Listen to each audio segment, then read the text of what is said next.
right in on a multifamily deal. So real quick, this multifamily property was brought to us by one of our agents, it was Eugene, and he was asking me to help evaluate it because he had some buyers, as we all do. I'm sure we all have a lot of multifamily buyers looking right now. So I'm going to share the numbers, and then we're going to go over how these guys came up with these numbers and why. Okay, let me share my screen real quick, and you guys tell me. So here's the property. It's in Uvalde, Texas. So it's obviously a sub-market. It's a small market outside of Austin. It's 32 units, 1 year old AC units that don't need much work, which is big because if you have 32 units, that's a lot of AC units. That could be a hefty price tag. Remember, when you are doing your due diligence, you're not only forecasting what the cash flow is going to be for you right now, but you're also forecasting what expense you're going to have over the next 3 to 5 years, especially if you're looking to sell the product later. It also talks a little bit about the revenue and expense statement. It says the bookkeeping fees also include preparation of monthly reports and the income tax return, has an office expense, including telephone. There's a conventions and meetings fee, depreciation expense. All these numbers look weird to me, and it was kind of odd that they actually sent this in their memorandum of their property. So I was a little confused at why until I saw the expense sheet, which is the main thing we're going to go over today. So we normally don't get this little paragraph. This is odd. Usually they just let us break down this type of product. One thing to note is the age. Whenever you look at these properties, you want to kind of understand the lifespan of some of your major systems, right? How long do the HVACs normally last? How long do the water heaters last? What about the roof? What about the mechanics of the structure, right? How long are these realistically going to be okay before we have to do some serious maintenance? Get rid of them, replace them, whatever. Because those can be some big expenses, especially in these massive multifamily deals. You know, if you're looking at a 300 unit complex and all the roofs need to be replaced, that's a big expense. Well, here we go. So this is what we all need to see on every deal. This is call it the meat and potatoes of the transaction, right? We all need to get down to what the true net operating income is for this property. Now on this property, don't worry so much about the left where it says current period. We really need to focus on that year to date. When you're evaluating specifically a multifamily deal, we want a trailing 12. Most people call it a T12. That means from this month or from the previous month. So if this is February, January, 12 months back, right? And then if we can, we would love to see 2 to 3 years of P&L statements or a cash flow statement like this. At the very minimum, a T12, because if we're in the middle of the year or in November, we want to make sure nothing major has happened, no major expense, or if there is a major expense, is it improving the property to alleviate some future expense that I may have? So a trailing 12 is a key number you always want to get. If you look at that top number, let me try and expand this to, okay. If you look at that top number, that's your rent. Now, this property is government subsidized. This is all Section 8. Now, I know a lot of y'all are thinking, oh my gosh, there's no way I want to get into Section 8 housing. Now, not every market is the same, and it also depends on where you are. Right now, there's a shortage of Section 8 housing opportunities in DFW and Austin. And so what Section 8 is willing to do, the government's willing to do, is pay a premium. And unfortunately, the list of people needing this service is so long that they understand, look, if I screw over the landlord, I'm no longer at the front of my list. I go back to the back and I have to wait until there's an opening for me to even have the ability to rent a property again. So the likelihood of them damaging your property to risk losing their voucher is minimized, but it's still there, right? Section 8, typically speaking, just don't have a care for properties, right? They just do whatever. Could have multiple families in there. They don't take the best care of your property. So you have to keep that in mind when you're evaluating a property like this. But the good side, most of the rent is guaranteed. So this is all Section 8. So that money is guaranteed. And you don't need to fix everything with the nicest, newest stuff. They're okay fixing it with used, older, not duct tape, but a certain level in between really bad and okay. You don't need to go top the line because most likely they're not going to treat it very well. So you don't have to do that. You can see that US subsidiary there, $271,000. That's pretty crazy, the government. Okay, so their total income they're reporting is $301,992.16 for last year. That number's great. I love it. But then we come down here a little bit. We start looking at contract repairs, $50,000. That's not too big, but when you start breaking it down by only 32 units, what is that covering? Is that just for make ready? Is that for any capital improvements, any CapEx? Are you repainting anything? Is that just HVAC, plumbing, new carpet, new countertops, new sink, new toilet? What are we talking about?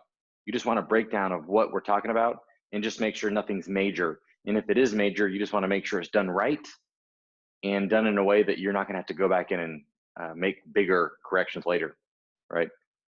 Like plumbing. You don't want a slab leak and they just send something down the pipe to seal it temporarily. Miscellaneous operating and maintenance expense. Okay, just what is that? It's not a huge number. It's only $3,552. But find out, because what you need to understand is exactly what you're buying from a financial snapshot point of view. We got to get it. Electricity. That's a low number, which is good. The low number tells you it's probably only for common areas or the office. When you have a very high number for electricity or water, that means you as the owner are paying for electricity and water for all the tenants, which means one of two things. You either have a gross lease situation where you're paying all their expenses, or you have a RUB system in place, which means the tenants are reimbursing you a portion of your expense for that. So a lot of people see upside where you buy in a growing area and there's upside in the form of putting in a RUBS system. That's like if you have a gross lease, but the markets become hot and the leases are no longer gross leases, they're a lease, and then the tenants are paying their own water and electricity. That will allow you to come in every new lease, change it to a base lease, and then charge them for their own electricity and water, or a percentage of your overall bill. And you do it on a trailing 12. Almost like a triple net lease. You say, hey, last year we spent $100,000, so every month it's going to be $8,500. Somewhere in that ballpark, we're going to divide it by all the units. This is your monthly cost. And then as it alters or changes, then you adjust, you give them a credit or ask for more money. So that is a way to force appreciation when you are looking at these multifamily, specifically smaller and in specifically smaller markets, or when properties were built in a downturn. All right, this chat. Sorry, the chat box got in the way here. Okay, so the water bill, it is $8,900.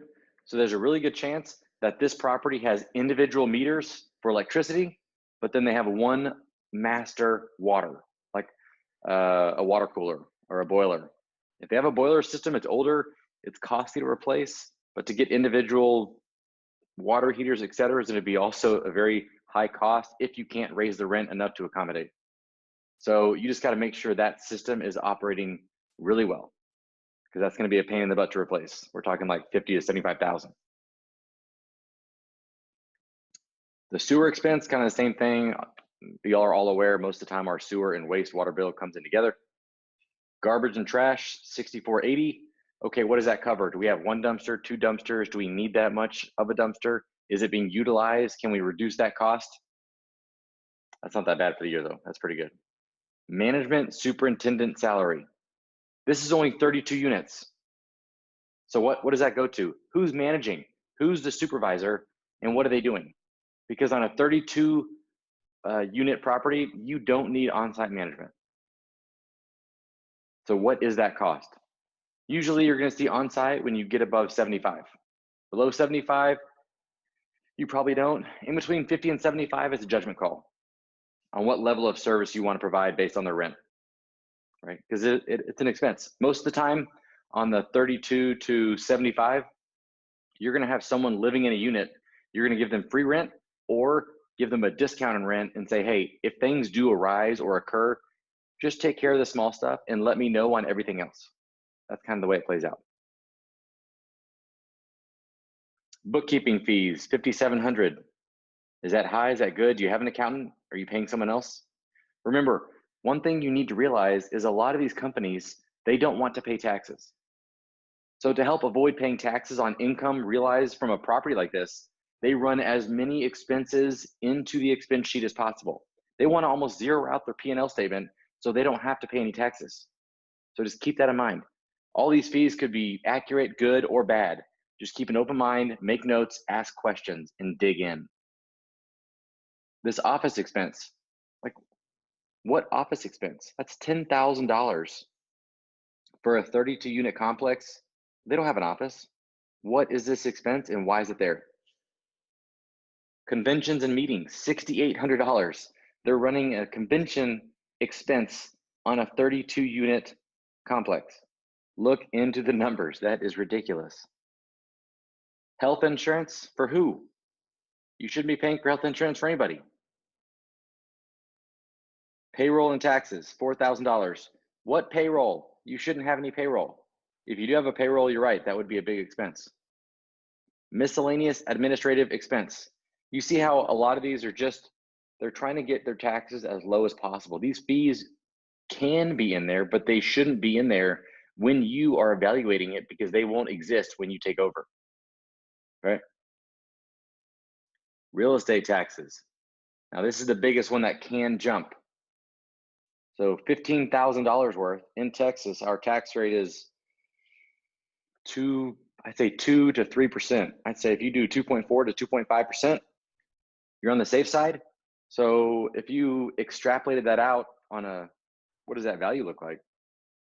I mean, obviously 3% for 15,000 ends up being 500,000. So they're looking at what, 650 on the tax records, ballpark? So they're telling us that they paid property taxes on a property that's worth 650,000. So let's just, I want to write that on the board. So taxes, 15,000 at 650 valuation. Just write that down. Let's keep going. Property liability insurance, $18,000. Hang on, let me get this straight. Your property insurance is higher than your taxes. Under what circumstance should that ever exist? That should never happen. Your property taxes, there's no way that your property taxes are $18,300. What is going on with that? That is crazy high. Interest expense. Okay, interest expense should not be involved in the expense on our evaluation side. It's just an expense that's not going to be there. Interest on what? Then we have come down to a big number right here. $49,773, depreciation expense. That is not an expense you run through on a cash flow statement. That's what you run through on a P&L statement to offset your taxes, because you get a credit when you depreciate your asset, you offset your taxable income. That's why they put it in there. They don't want to pay taxes. But the reality is depreciation expense does not go on a cash flow statement. That has nothing to do with the property expenses or income of it. So get rid of depreciation, get rid of interest expense. And we're going to run through these numbers on the board here in a sec. Management consultants, $3,300. This is a real deal, guys. This is numbers we see all the time. Like who puts this stuff together? This is crazy. $3,300. Who's the consultant? Heating, cooling repairs, $730. Now that seems low, but if you remember in that first paragraph, they have all HVAC, all newer units, so I can understand that. Employee salary, $12,000. Crazy. What is that number for? That's a big number, $12,000. So they're showing right here your total expense load of $248,000.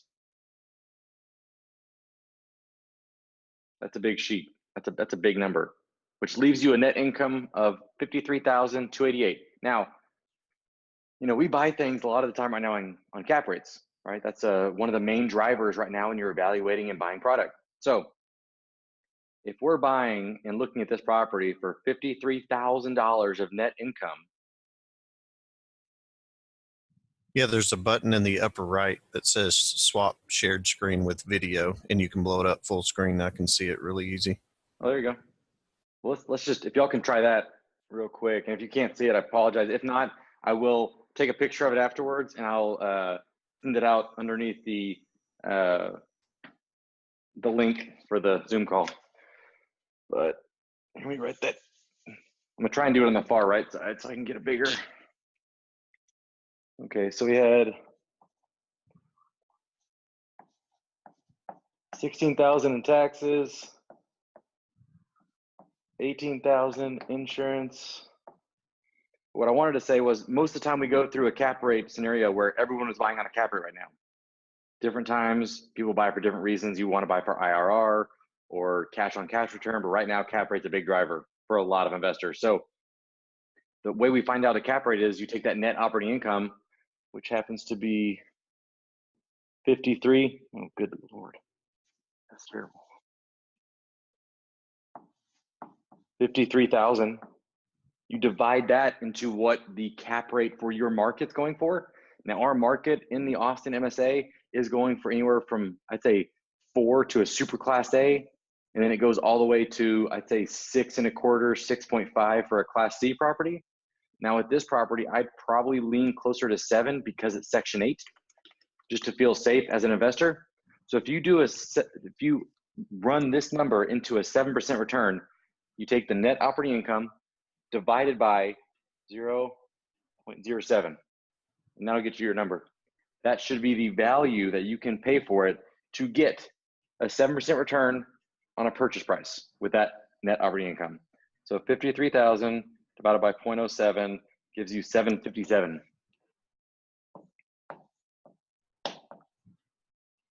$757,000 is what you can afford to pay if you need to see a 7% return. NOI, cap rate, value. That's what you can afford to pay. But the seller and the other broker know this is not the real number. That's not the real number, right? That is basically them fudging the numbers to avoid paying taxes. I'm going to aim this down a little bit so I can get more in here. So the reality is we have to take that 53 and we got to add back some numbers, right? We got to take this $49,000, add it back in for depreciation.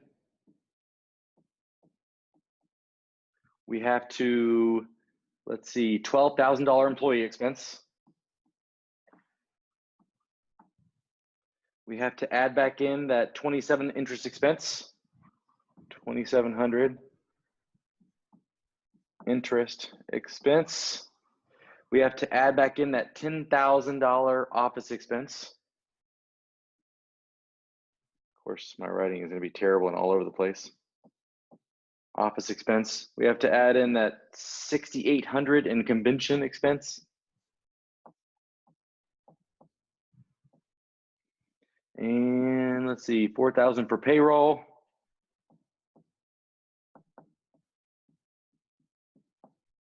$4,000 for payroll. I'll clean this up for you guys and send it as well so it makes a little more sense.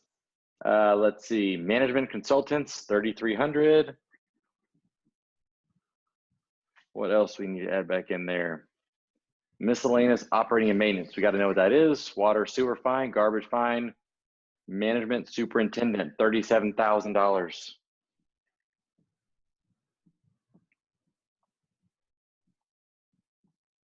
These are a lot of add back in, guys. This is crazy. Let's see, bookkeeping. We'll leave bookkeeping as is. Okay, so we got 49, 12,000, 2,700, 10,000, 6,800, 4,000, 33, and 37,000. Let's add that back in there real quick. 177,800. There you go. Okay, so 177,800. That is a big difference between that and 53,000, right? That's crazy. Now, if you divide that number, I'm gonna erase this and I'll make it clean. I'll send it off to you guys, but just so y'all can see in the screen.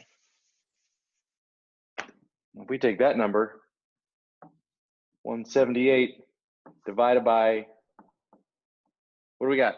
Who's got that value? 178,000 divided by 0.07. It's 2.54. 2.54 million.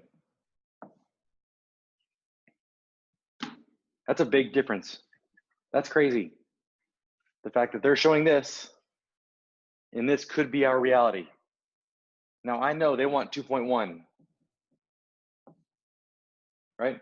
Which means I don't want, if I'm a buyer, I'm not gonna want to take on the responsibility of managing this property, okay? So there's a really high probability I need to account for a management expense. A management expense on a 32 units probably gonna be about 5% of gross rents. So you take $301,000,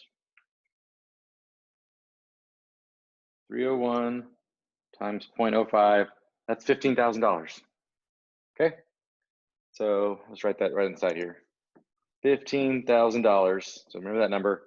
And then we're gonna assume, let's just, taxes never reach the full sales price. Well, for the most part, okay?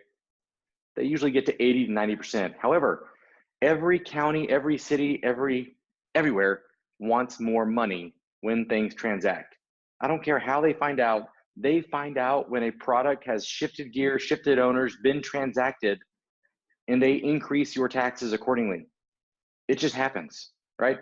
So this is evaluating this property based on their taxes at $650,000 valuation. Sorry, you can't see that.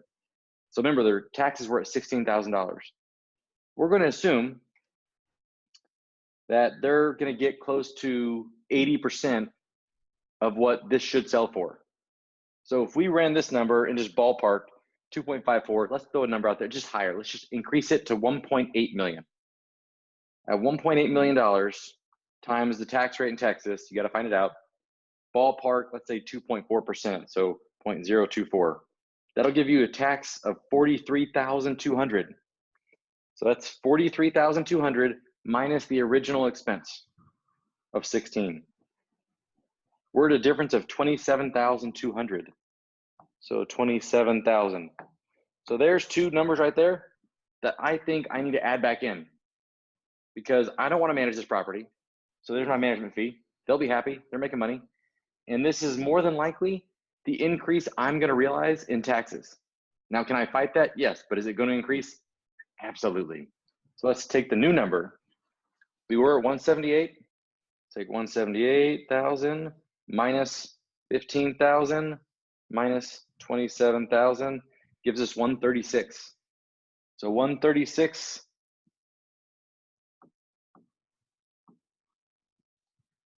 that's our new NOI that I think we can get this to. And at 136 divided by 0.07, we're at 1.942. 1.94 million. This to me is the winning number. That is the number we have to try and get to. Let's write that at 1.94. 1.94 million. That is the number. If I'm evaluating for my client, I'm going to present. If we have to get that 7%. And why? I say this is why. We just reduced all of these expenses off the board.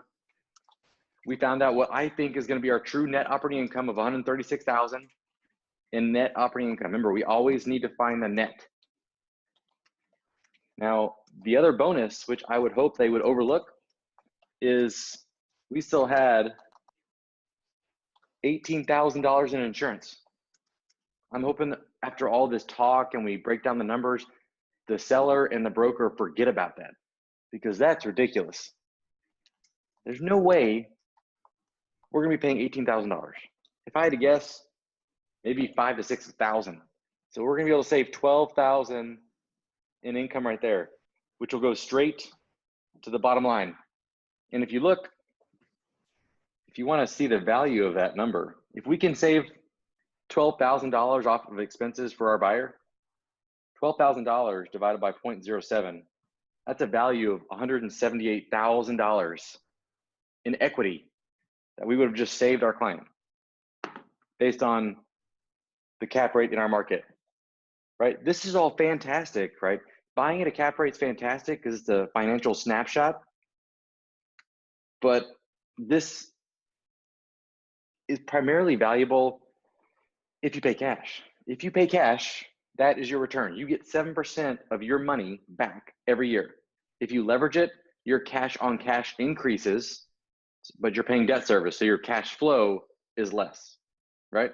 Because at that point, you're only paying 25% down, you're paying debt service, and your debt service need to cover about 1.3. So the amount of money this makes on your net operating income has to cover 100% and then an extra 30% to feel comfortable to the lenders. So if you ask them, every market will be different, but a 1.3% debt coverage ratio is a really good number to remember. So your income has to be 130% of whatever the debt service is every year. Just keep that in mind. The other thing is, this is all fine and dandy at a 7% with our current economy. Interest rates are low. You can get good value right now on your money if you want to borrow money. But what happens and what will this look like if interest rates tick up? Right now, you can probably get this loan at 5%. If you can't get a loan at 5% and you have no other option but to finance it, let's say interest rates go to 6.5, which is not unrealistic. That's a big jump in debt. But at 6.5 on your interest on your debt, you cannot debt service, your debt service will not be covered by your income. There's only a 0.5% spread between your return at 100% versus your return on the amount you financed. Now you probably finance 75%. So there's only two ways to eradicate that. You need to put down 50%, so you're financing much less, so you're still hitting that 1.3% debt service coverage ratio, or you can't afford to pay 1.94 million. And the bank may know it. The bank says, you know what, we know we're going to be there. We can't finance this at this price. So you need to come with more capital or buy it cheaper. Now, if you don't buy it cheaper, let's say I bought this today. I bought it for $1.94 million at a 7% return, and I got my 5% loan. I put 25% down. We're debt service coverage good. Everyone's happy. 2 years down the road, I have to sell it. Something happened. I need the capital. Who cares, right? Whatever the reason is, I can no longer handle this asset. I got to get rid of it.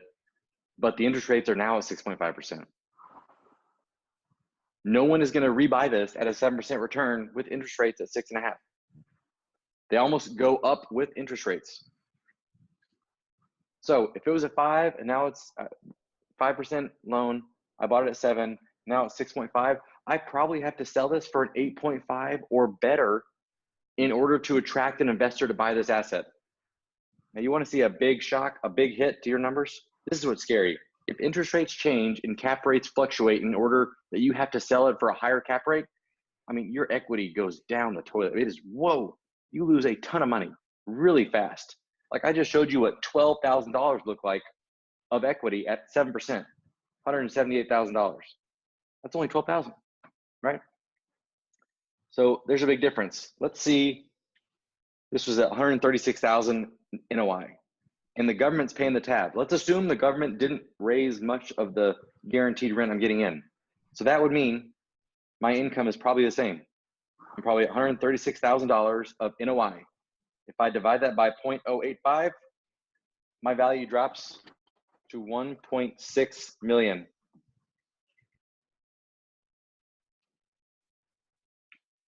Let that sink in. See if you think about that for a minute.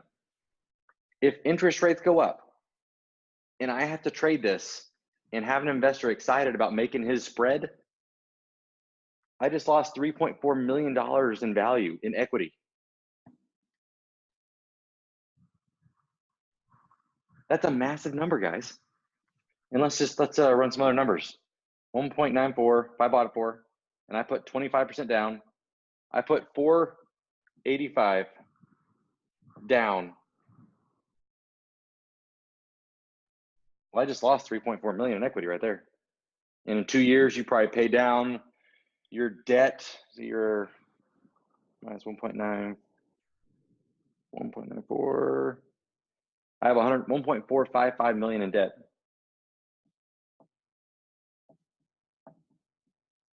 That's my debt right there. I put that much down. There's my debt. That's not much of a spread between 1.6 million and 1.45. That's not to mention any broker costs, any taxes I have to owe during the year of disposition. And you just lost almost all your equity. So on this 1458, there's a couple things you could have done to help minimize you could have maximized your depreciation. So I'm gonna segue real quick. There's a tool, I'm sure a lot of you have heard of it. It's called cost segregation. It used to be pretty expensive, and it did not make sense to do it unless your property is valued over $1 million. Now that price has dropped to, if your property is worth, I'd say 400,000 or more, it's worth it. And what they do is they come in and help you depreciate anything that's movable, replaceable, or it's not structurally impactful of the structure. So any walls, vents, lights, light bulbs, anything that's bolted on the wall but is not part of the structure can be depreciated at an accelerated rate. So instead of depreciating over 20, 30 years, you slam all that depreciation into 5 to 7 years.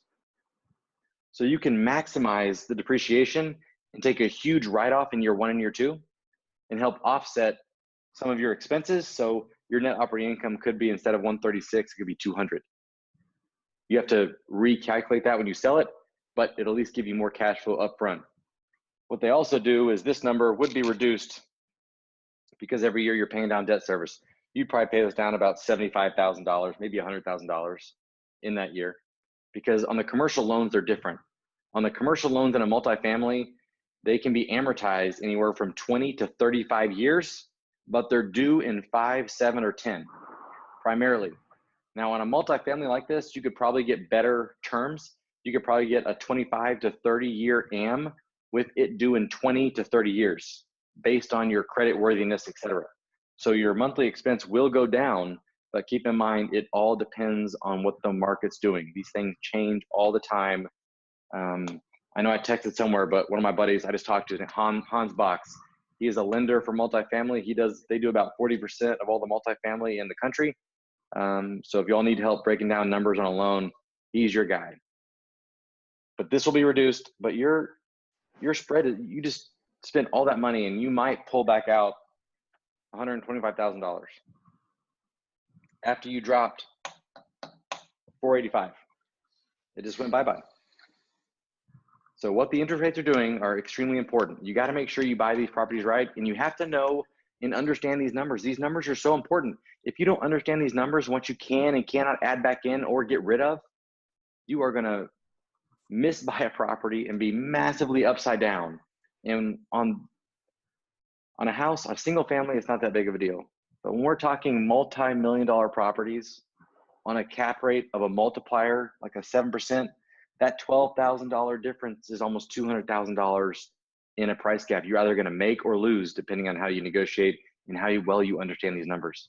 That's a big difference, right? So this is a live deal that they want 2.1 million, and I think this is the number conservatively at a 7% return.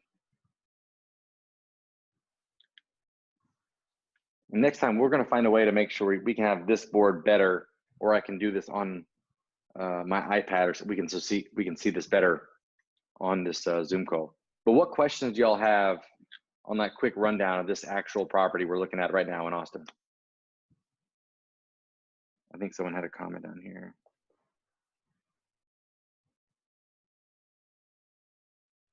It says, will the bank lending with the fudge expense? Yes, they will lend because they're going to tear it apart like you.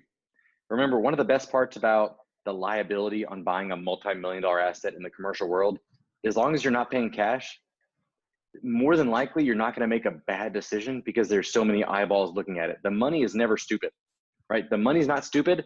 So the lenders especially are going to evaluate the crap out of this thing and say, there's no way that I'm taking the risk giving you $1.45 million to buy this property unless you put more money down, et cetera, et cetera. You can show me how you can add 20 units on the back. You can increase the rents. There's got to be some forced appreciation play. Yes, debt service is always outside, not cap rate, always outside of NOI, right? So we always get to net operating income. That's our number. You find NOI, and as long as we know where the cap rate is or we know the value, we can find the other. If you don't know what the NOI is, but they tell you a cap rate and you know the price tag, you can find NOI. As long as those three numbers, you can find them, you only need two. If you have two, you can find the third. Yes, I will send an email and I'll post it to the network. I went down, I'll do like I'll do a Word doc and break it down.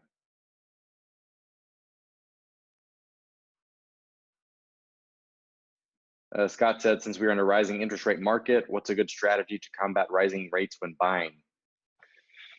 Well, unfortunately, that's on a per market basis. And when things are hot, things are hot. And it's hard for sellers to comprehend the fact that the interest rates are going to keep going up. One of the nice things about multifamily is if you're strong enough financially, you can qualify for HUD money, and HUD money is very affordable and they amortize over a long period of time, and it's assumable, which is key, right? If you're overly qualified, you have a great asset, you can get a HUD loan.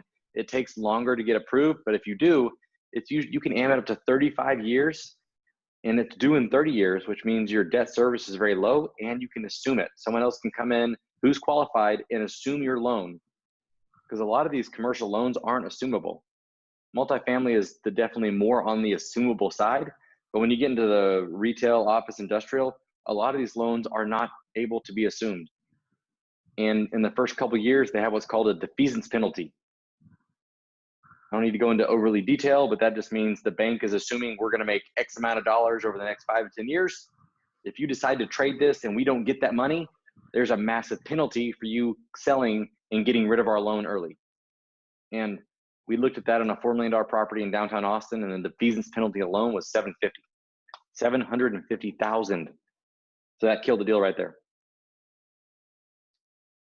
So, how to combat it? In Austin, the market grew so fast, people were overpaying and making a bad decision on buys, but the market was moving so aggressively that after a year or two, the market corrected their mistake. That's pretty crazy. We've never seen this in history. That means they overpaid, weren't cash flowing, and then after a year or two, they were looking pretty. Like, wow, how'd you buy that property? Oh, I just overpaid for it, and then the market caught up. That's crazy. Bad strategy. But sometimes, remember, sometimes people know it's a hot market and they're okay with just parking money, because the hot parts of towns will almost always be a hot part of a town. Like if we're in Dallas, Preston Road is always hot. Uptown is always hot. If you're in Austin, downtown is always hot. Travis Heights, always hot. The Domain area, going to be always hot. So if you can find those pockets, some people don't care. It could be a 3% return. I'm just parking capital there because it's a low risk, low reward. I don't have to worry about it being leased out, it being vacant, me losing money, because I know the equity will always be there and I'll always have someone wanting to rent. Now, the people who do need to buy on cash flow, you just have to be careful. Don't put 25% down. Put 35% down. Put 50% down. That's on a stabilized asset. This is a stabilized asset. Right now, most people are looking for non-stabilized assets where they can appear stabilized. But let's say, for example, this was in a great part of town and it was Section 8 and you wanted to buy it, but you knew that, let's just say rents were $1 a foot and the apartments were 1,000 square feet. So they're paying $1,000 a month, but you knew everywhere around that area is paying $1.75 a foot, but for a newer product. And you said, you know what? I don't want to be Section 8 anymore. Because if I buy this for $1.94 million, let's just run these numbers real quick. If I buy this for $1.94 million, I get rid of all these tenants one by one. When they renew, I tell HUD, I say, hey, or the housing authority in your market, I am not going to renew this contract again. So when this contract is up, I no longer want Section 8 people here. I no longer want to see your voucher, blah, blah, blah. You get them out. Let's say 32 units, you got to spend, let's say $3,000 a unit. Let's say $3,500 a unit to get this fixed up. Let me see this. Sorry, I'll try and do this quickly. Let's say 32 units times $3,500 a unit. Now what that'll do for you is that's going to give you new countertops, new appliances, new paint, new carpet. It's going to pretty up the unit, right? Make them up to date, make them look nice. You don't have to worry about Section 8 anymore. So at $3,500 a unit times 32 units, we just spent $112,000, and we bought for 1.94. Let me break down their rent real quick. They were making $300,000 in rent, divided by 32 units, divided by 12. Their average rent was $781. Okay, that was their average rent, $781 a month. Let's just say if it was $1, it's raised it by 75%. Let's say 781 times 1.75. So if it increased by, if they were paying $1 a foot in rent and they went to $1.75 in rent, that same square footage, that number goes to $13.66 per unit per month. Let's extrapolate that out. $13.66 a month times 12 months times 32 units. That ends up being $524,000 in income. So what did we just increase our income by? Minus $300,000. We just increased our income by $224,000 by doing that. Do you think that number will cover this? Oh yeah. That's how you force appreciation. You find out where something should and could be better, and you go in there and make it happen. And then your equity jump is massive.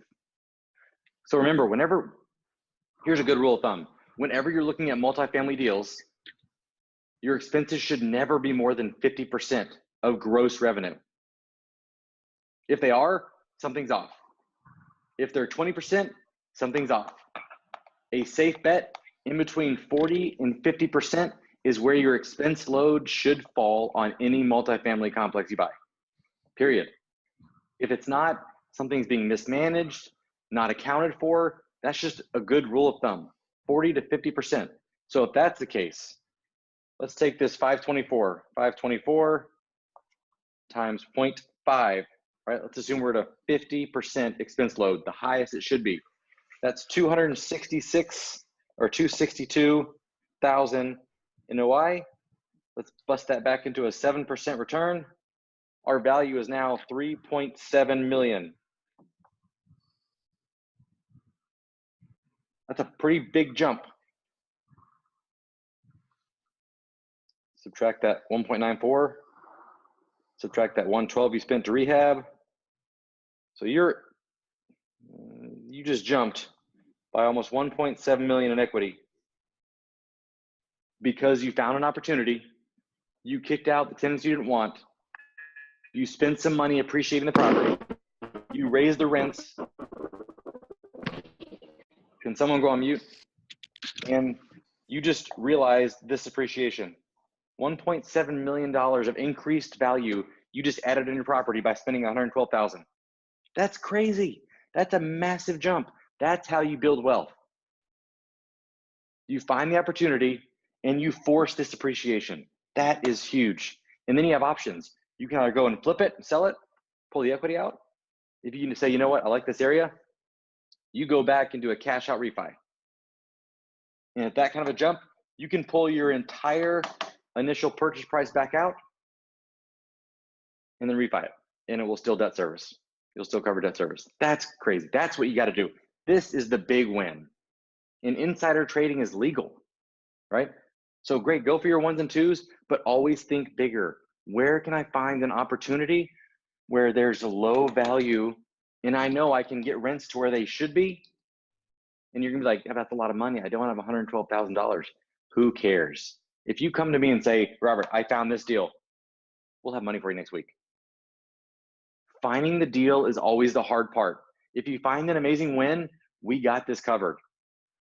One of us in the group, in the network, we have people ready with capital to come in and partner on this deal with you. Finding the deal is the hardest part, not finding the money. People think finding the money is the hardest part. It's not. Let's see. Multi-housing versus office versus industrial and retail. Well, it depends. So the reason a lot of people are hating on multifamily is because everybody is coming in to try and buy multifamily. Everyone wants to jump on the bandwagon and buy multifamily. But a lot of people like multifamily because everyone needs a place to live. Regardless of what's going on in the economy, regardless of how retailers are doing, how office buildings are doing, what the interest rates are, I have to have a place to live. If the interest rates skyrocket and I can't afford to pay for a house, guess what I need? I need an apartment. Housing will always be a massive need, and that's why people flock to it. And the people who aren't like a REIT or a hedge fund buying these massive complexes, we understand it. I live in a house. You all live in houses or have lived in a house and or apartments. We understand the mechanics. It's easier to understand when things are good or bad. Okay, it's a water heater. Okay, I just gotta go take care of that. Okay, the roof's gotta leak. Okay. When you're talking about a multifamily, industrial, or retail, it becomes a known, which becomes scary, right? They're all great avenues to look at as investment vehicles. That's all this is. It's an investment vehicle. And just like this, you can find opportunity in office, industrial, or retail with massive upside. Because remember, if we're buying on a cap rate, on net operating income, there's opportunities where you know a market's up and coming, rents are low. These people who are leasing this industrial space signed 10-year leases 10 years ago when the market was a wreck. They're paying 40 cents a foot a month and it should be $1. There's your upside, right? When those leases renew, you raise that price. So it's not good or bad, because you can make massive jumps in any of these sectors. Now, you can make money doing residential single family duplexes, but you will never have the big equity jumps in your net worth than you will with commercial real estate. If you're gonna do it big. It takes the same amount of work, same amount of time, just a different way of thinking. It's all about a mindset. Don't come from scarcity. Spend that 112, realize that money. What do you think the effect of the high number of Class A apartment being built will do to the values of B and C properties down the road? Well, it depends on how well they can become stabilized. Like in Austin, they're building a ton of Class A. In all the new Class A, they're paying so much for the dirt. Construction costs are an all-time high. They're having to realize $2.75 to $3 rents to make the numbers make sense. That's a big price tag. That means if you have a 1,000 square foot apartment, you're paying $3,000 a month in rent. We looked at taking down with some clients a property called the North Shore, which was in Austin on Cesar Chavez. Beautiful, amazing building. Had some commercial in the bottom, retail, offices, and then 400 and something units. The average household income of the renters there was $160,000. Are you kidding me? They're making $160 a year average to rent. And they were paying like $305 a foot in rent. It's pretty crazy. The one thing that will do, if they build it in an area where there is a lot of B and Cs, it gives, if there's the demand, if the demand will allow someone to come in and scrape that B or C and build another tower, great. But more than likely, if you spend money in the right places, you can take that B and give it a B plus, A minus appearance, just make it sexy and raise the rents enough to well justify the expense and really force that appreciation. Because not everybody can afford $3 a foot in rent, but they want to be downtown. So the best opportunity you're gonna find is when all these towers do come, where are those C class properties that you can force that appreciation? Because you don't wanna have an A property in a C neighborhood. In a perfect world, you find a C property in an A location. Let's see. Oh yeah, Sonny, he sent me a private message, but on the lender. So when I fill out this Word document, I'm going to give you all Hans Bach's, his info. He works for Old Capital. They just do a ton of multifamily investing. At the very least, he'd be a great person to just call if you have a lender, a buyer who's serious on what they can and can't qualify for. And what we're going to do also is I will have Hans Bach's on a call with me, and we're going to go over specifically on lending for the first half on what is available and what he needs to see in order to get people qualified. But on the back half, he's also a sound investor in mobile home parks and some restructuring of debt to make different projects work. So I'm going to bring him on in one of our network coaching calls, and we're going to run through that. So he's an awesome resource, and you talk to some of these brilliant financial minds, and it's amazing. It's just something I don't ever want to learn because it's brain damage to me. But anybody else have any questions? I know it's a lot of information really quickly. Obviously, I write terribly and it's scribble, so I will get this down so y'all can see it better. But do y'all have any questions right now? And y'all have a great day, guys. We'll talk soon.